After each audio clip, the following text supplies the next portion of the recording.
એકદમ સામાન્ય લાગતું ગામડું અને અચાનક જ બધું બદલાઈ જાય છે.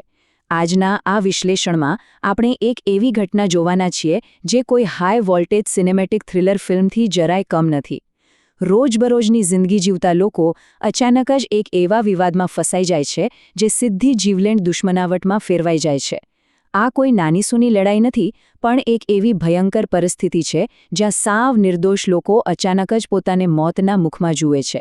આપણે આ આખી ઘટનાને એક ડ્રામા તરીકે સમજવાના છીએ, જ્યાં દરેક વીતતી પળ સાથે શ્વાસ અદ્ધર થઈ જાય એવો તણાવ વધતો જ જાય છે. શરૂઆત જ કેટલી ખતરનાક થાય છે એ જુઓ. જો મને ન્યાય નહીં મળે તો હું તમારા ત્રણેયના માથા વાળી નાખીશ. ફૂમતાળજી નામના એક ગુસ્સાવાળા વ્યક્તિની આ સીધી અને અત્યંત આક્રમક ધમકી છે. આ એક જ વાક્ય પરથી સમજી શકાય છે કે સ્થિતિ કેટલી વણસી ચૂકી છે. જે લોકો પર આ આરોપ લાગ્યો છે તેઓ કોઈ ખતરનાક ગુનેગારો નથી, છતાં અચાનક જ એક સવારે તેમના પર સીધો હુમલો થાય છે, અને તે પણ બિલકુલ બંદૂકની અણી પર.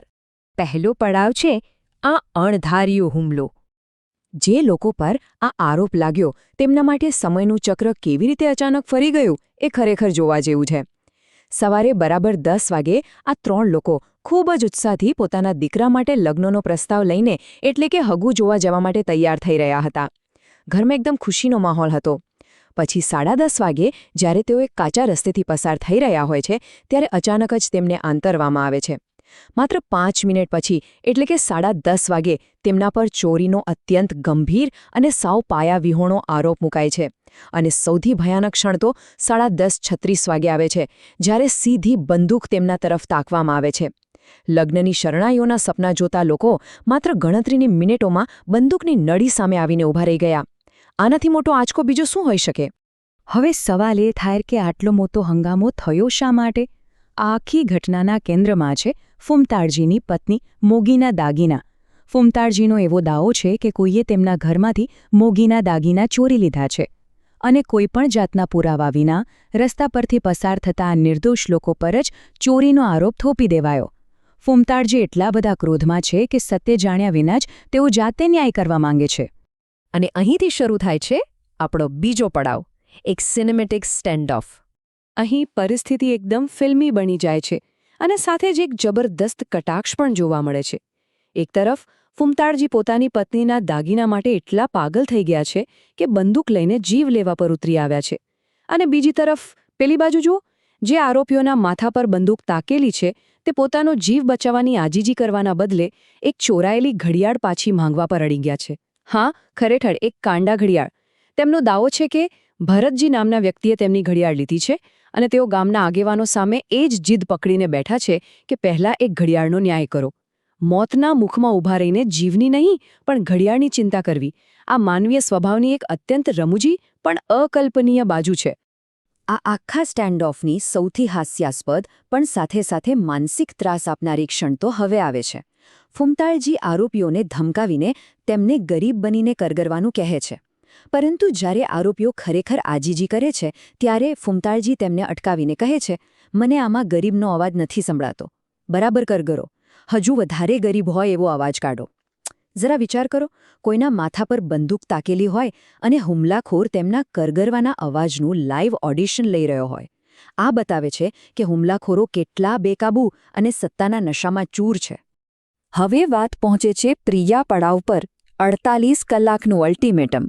જ્યારે આખી વાત હાથમાંથી નીકળતી દેખાય છે ત્યારે ગામના આગેવાન અને મધ્યસ્થી મફુજી વચ્ચે પડે છે, અને તેઓ એક સમય મર્યાદા નક્કી કરે છે, 48 કલાક. આરોપીઓને માત્ર અને માત્ર 48 કલાકનો જ સમય આપવામાં આવે છે. આ સમયગાળામાં તેમણે સાબિત કરવાનું છે કે અસલી ચોર કોણ છે અને મોગીના દાગીના પાછા લાવવાના છે. જો 48 કલાક પૂરા થઈ ગયા અને દાગીના ના મળ્યા તો મફુજી ખુદ કહે છે કે ફૂમતાળજીને જે કરવું હોય તે કરવાની છૂટ છે, એટલે કે પછી મોત નિશ્ચિત છે. સમયની આ ટીક-ટીક હવે આરોપીઓના મગજમાં હથોડાની જેમ વાગવા લાગે છે. માત્ર આ 48 કલાકની ડેડલાઇન જ પૂરતી નહોતી, પણ સાથે એક અત્યંત કડક શરત પણ મૂકવામાં આવી. શરત એ હતી કે ગામ છોડીને ભાગવાનો પ્રયાસ બિલકુલ ન કરવો. જો તેઓ ભૂલથી પણ ગામની બહાર જવાનો કે નાસી છૂટવાનો પ્રયાસ કરશે તો તેમને તાત્કાલિક અને ભયંકર પરિણામો ભોગવવા પડશે. આનો સીધો અર્થ એ થયો કે આરોપીઓ હવે ચારે તરફથી ઘેરાઈ ચૂક્યા છે. તેઓ એક એવા ગામમાં કેદ થઈ ગયા છે જ્યાં હથિયારોથી સજ્જ લોકો તેમને શોધી રહ્યા છે અને બચવાનો કોઈ જ રસ્તો નથી. છેલ્લો પડાવ અંધારામાં ઘડાતી રણનીતિ. સતત ભય, માનસિક ત્રાસ અને ભૂખથી કંટાળીને આ આરોપીઓ અંધારામાં છુપાઈ જાય છે. જીવ બચાવવાની આ જંગમાં તેઓ એક રણનીતિ ઘડવાનો પ્રયાસ કરે છે. તો એમનો આ બચાવ પ્લાન શું છે? પહેલું, તેઓ નક્કી કરે છે કે મુખ્ય રસ્તાઓ પર જવાનું ટાળવું અને ક્યાંક અવાવરું જગ્યાએ છુપાઈ રહેવું. બીજું, આખો દિવસના ત્રાસથી તેઓ સખત ભૂખ્યા છે, તેથી સૌથી પહેલાં થોડું રાંધીને ખાઈ લેવું જેથી શરીરમાં લડવાની તાકાત આવે. ત્રીજું અને સૌથી રસપ્રદ, હજુ પણ તેમના મગજમાં પેલી ઘડિયાળ જ ઘૂમી રહી છે. તેઓ નક્કી કરે છે કે ભરતજીને શોધીને એ જાદુઈ કે ચોરાયેલી ઘડિયાળ પાછી મેળવવી. અને છેલ્લે એક ભવ્ય બદલાનું સપનું. તેઓ વિચારે છે કે એકવાર સમય બદલાય પછી આ ફૂમતાળજી અને ધલાજી જેવા હુમલાખોરોને પોતાના ઘરમાં કાયમ માટે નોકર તરીકે રાખી લેવા અને તેમની પાસે વાસણ ઘસાવવા.